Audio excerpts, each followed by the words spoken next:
हम तोड़ने का कोई काम नहीं कर रहे। तोड़ने के लिए तो आपकी फौजी तंजीम बैठी है, हमें क्या जरूरत है कुछ करने की? हमें कुछ नहीं करना, वो काम कर रहे हैं। पापा जॉन के पिज्जा बेटियां बिक रहे हैं आरजू जी। ये बताइए, आज जब से शरीफ साहब की गवर्नमेंट आई है आरजू जी, क्या किया उन्होंने? लोगों को बड़ी उम्मीद थी भाई इमरान खान गया तो ये जी ये कर लेंगे, ये कर लेंगे। 8 बिलियन ये सऊदियों से जरूर लाए हैं, पर कीमतें देखिए आपके देश में कहां जा रही है।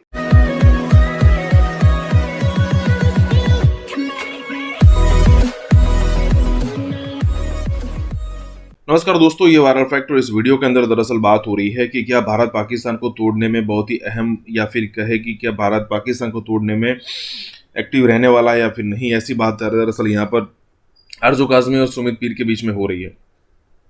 अब यहाँ पर सुमित जी ने बहुत ही बेहतरीन बात कही है, लेकिन आरजू काज़मी का यहाँ पर कहना यह है कि बात ये हो रही है कि इंडिया के अंदर कई सारे थिंक टैंक बने हुए हैं, कई सारे ग्रुप्स बने हुए हैं जो प्लान कर रहे हैं कि पाकिस्तान को कैसे तोड़ा जाए, कैसे बलूचिस्तान को अलग किया जाए, कैसे खैबर पख्तूनख्वा को अलग किया जाए, कैसे सिंधु देश एक अलग बनाया जाए, वगैरह वगैरह। तो यहाँ पर सुमित जी का बहुत ही साफ साफ कहना है कि भाई बाहर की दुनिया जो भी सोचे कि भाई हम आपको ये कर देंगे, वो कर देंगे, अगर आपके अंदर से वो आवाज़ नहीं आएगी तो बाहर की दुनिया कुछ नहीं कर पाएगी। मतलब कि जब पाकिस्तान के लोगों के अंदर से जब वो आवाज़ उठेगी कि भाई हमें अलग अलग हो जाना चाहिए या फिर हमारा एक अलग कंट्री होना चाहिए, जब ये बात या फिर कहे कि अगर पाकिस्तान इस तरीके से वीक होता है तभी जाके कुछ हो सकता है, अदरवाइज ऐसी कोई पॉसिबिलिटी नहीं है कि पाकिस्तान को कोई तोड़ सके। और यहाँ पर इसी के बारे में चर्चा हो रही है। दोस्तों इसी के साथ ही वीडियो शुरू कर दे और आपसे रिक्वेस्ट है कि अगर आपने हमें सब्सक्राइब अब तक नहीं किया तो जरूर कर दे। वीडियो शुरू करते हैं। मुल्क के 3 हिस्से होंगे और थिंक टैंक बने हुए हैं भारत में। क्या भारत के थिंक टैंक वाकई इस तरह का कोई काम कर रहे हैं आपके ख्याल से? और बलूचिस्तान को भी उन्होंने कहा कि अलग करने की बात हो रही है, लेकिन बाकी कंट्री के साथ भी जो है वो हिंदुस्तान के थिंक टैंक्स का स्पेशली उन्होंने नाम लिया कि वो कोशिश कर रहे हैं कि पाकिस्तान को तोड़ा जाए। देखिए आरजू जी, दुनिया में कोई किसी को तोड़ नहीं सकता, अपने कर्म और फल होता। हमारे यहाँ कहते हैं कर्म जैसा आप पेड़ बोओगे बबूल का तो सेब तो उगेंगे नहीं। अब यहाँ देखिए, for a change I partially agree with mister Niazi. For a change no, I don't agree most of the things. देखिए अब यहाँ परिस्थिति क्या, हमें इस परिस्थिति को समझना पड़ेगा।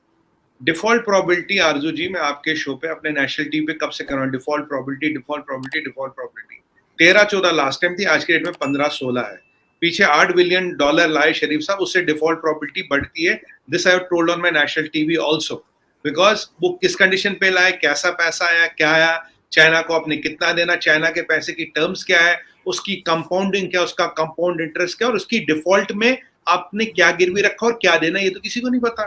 क्योंकि आपके एक और चैनल पे मैंने बोला था भाई ये चाइना को जो आपने पैसे लिए इसको डिक्लेयर करो क्या है। वो बोले नहीं साहब, यहाँ एस्टेब्लिशमेंट का अनरिटन लॉ है, चाइना से जो भी हिसाब किताब है, क्या टर्म्स है, क्या कंडीशन है, क्या गिरवी है, क्या लेना, क्या देना, इंटरेस्ट क्या, कंपाउंड क्या, डिफॉल्ट क्या, कुछ डिक्लेयर नहीं कर सकते।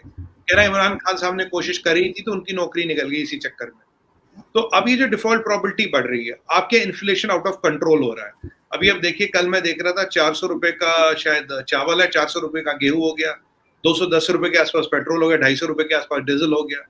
तो ये जो हाइपर इन्फ्लेशन में आप जा रहे हैं आरजू जी, हाइपर इन्फ्लेशन इकोनॉमिक्स में इज अ टर्म यूज, अगर एक बार कंट्री हिट करे इट्स इरिवर्सिबल। ये आपको मैं पहले भी कई बार बता चुका हूँ, आपके शो पे भी कई और शोज पे बता चुका हूँ। Hyperinflation as per economics is not reversible. Hit हो गई, ये टिपिंग पॉइंट है, क्रॉस कर गए। अभी क्या हो रहा है देखिए, इंडिया के थिंक टैंकों का कोई रोल इसमें है नहीं। इंडिया का थिंक टैंक कोई जाके वहां मतलब आपकी इकोनॉमी खराब तो कर नहीं रहा, ना वहां प्राइस बढ़ा रहा, ना वहां गेहूं बढ़ा रहा। आप बताइए, इंडिया की थिंक टैंक्स तो एनालिसिस करते हैं कि what can be the future, because we have to keep on thinking. आप नेबर है, आप न्यूक्लियर एनेबल्ड स्टेट है, फ्यूचर क्या है भाई, अगर कल को ये टूटेगा हमारा क्या होगा, how are we impacted, so we have to think of all the scenarios. Arzoo ji 2019 में 2019 on our national TV debate prime time, I have told the way Pakistan is going, it will break into 4 pieces, not 3, it will break into 4 pieces with time to come. क्योंकि यहाँ एक बात सीधी सी बात है, inflation का control नहीं है, foreign exchange reserve है नहीं। आप ऐसा क्या बनाते हो जो आप दुनिया को दें, कुछ भी नहीं है आपके पास, ठीक है। आप कब तक इस्लाम का चूरन बेच बेच के दुनिया से पैसे नहीं दोगे।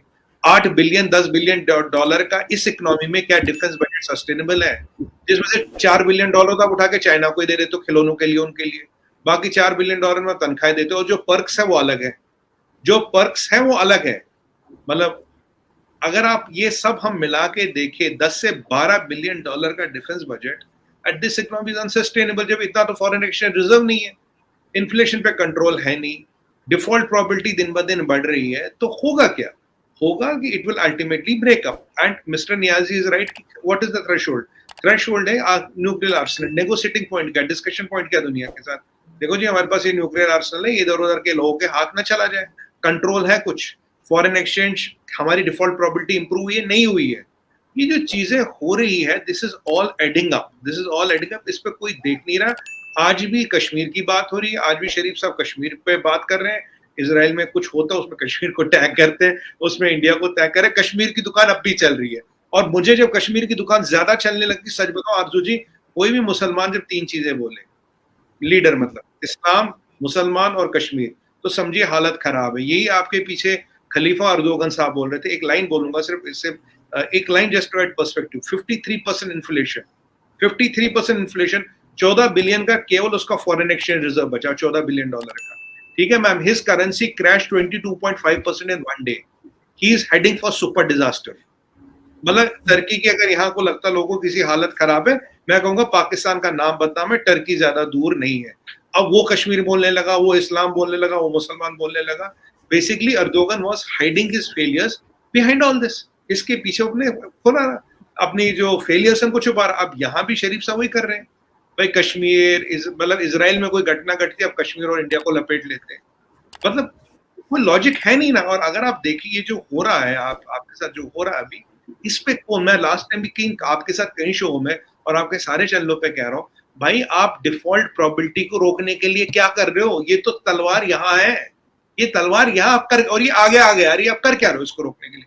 कुछ नहीं चल रही। कश्मीर नाम की दुकान बिक रही है, मजहब का चूरन बिक रहा है, और भाई ये करना है वो करना है। आपको बताओ, आपके में नेशनल टीवी पे था कुछ दिन पहले, आप आरजू जी विश्वास नहीं करेंगे, एक एनालिस्ट साहब बैठे थे पाकिस्तान से, कहते हैं आपका national TV, the main national TV off Pakistan, only English channel, कहते हैं कि 800 मस्जिदें इंडिया में गिरा दी बीजेपी आरएसएस ने।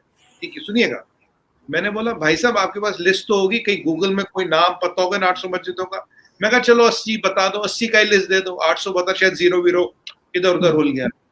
कुछ नहीं बोला। मैं कहा चलो 8 के नाम बता दो भाई, 800 बता रहे हो, 800 की लिस्ट है नहीं, 80 की लिस्ट नहीं, 8 के नाम तो याद होंगे कि ये मस्जिद ये जगह, नाम बता नहीं पाए। मतलब अगर यहाँ इतना प्रोपोगंडा नेशनल टीवी पे हो रहा है, इतना लोगों को झूठ बोल रहे हो नेशनल टीवी पे, ये बता ही नहीं रहे हो हालत क्या हो रही है। For a change I think Imran Khan Niazi speaking the truth. अगर ये होता रहा तो होगा क्या? आपके यहाँ सबसे बड़ा ऑर्गेनाइजेशन कौन सा है? फौजी तंजीम। 20% जीडीपी कंट्रोल करता पाकिस्तान का, 20%। ठीक है जी, टैक्स वैक्स वो देते नहीं। और खान साहब तो सही कह रहे हैं, अगर बैंकरप्ट हो तो सबसे पहले तो वो बैंकरप्ट होंगे। पैसा कौन कमा रहा पाकिस्तान में? आप थोड़ी ना कमा रहे हो, कोई व्यापारी थोड़ी ना कमा रहा, एक ही इदारा पैसा कमा रहा है, एक ही मालिक है पाकिस्तान का। तो बैंकरप्ट अगर कंट्री हुई तो सबसे पहले तो बैंकरप्ट वो होंगे। तो इसमें बताइए गलत क्या है? और Indian think tanks are just analysing the situation. अगर ये होता, what are India's option? Last time हमने बात की थी चाइना पे। भाई अगर चाइना में ये प्रॉब्लम होती, हम कैसे देख रहे हैं चाइना को? हम तो चाइना को भी एनालाइज कर रहे हैं कि अगर चाइना में हो गया, what are we seeing? In fact मैं आपको आरजू जी बताऊं, श्रीलंका इज द फर्स्ट। ऐसी कम से कम 15-20 कंट्रियां लाइन में लग चुकी है। Unfortunate but true. कभी चाहे तो आप उनसे बात करेंगे, एक एक कंट्री को मैं डिस्कस करूंगा but fact figure and data. But 15 से 20 कंट्रियां मैडम लाइन पे लग चुकी है। हमारी दिक्कत ये है, यहाँ नीचे श्रीलंका, यहाँ पाकिस्तान, और वहां चाइना को तो पता ही नहीं, वहां तो अल्लाह ही मालिक है, वहां अंदर क्या हो रहा है कुछ नहीं पता। Nobody has a got time idea. यहाँ आप और हम बात तो कर लेते, वहां तो बात ही नहीं करते। अब ये हमारे आसपास इतनी परिस्थितियां हो रही है, our think tanks are just analysing possibilities. हम तोड़ने का कोई काम नहीं कर रहे। तोड़ने के लिए तो आपकी फौजी तंजीम बैठी है, हमें क्या जरूरत है कुछ करने की? हमें कुछ नहीं करना, वो अब काम कर रहे हैं। पापा जॉन के पिज्जा बैठिया बिक रहे हैं।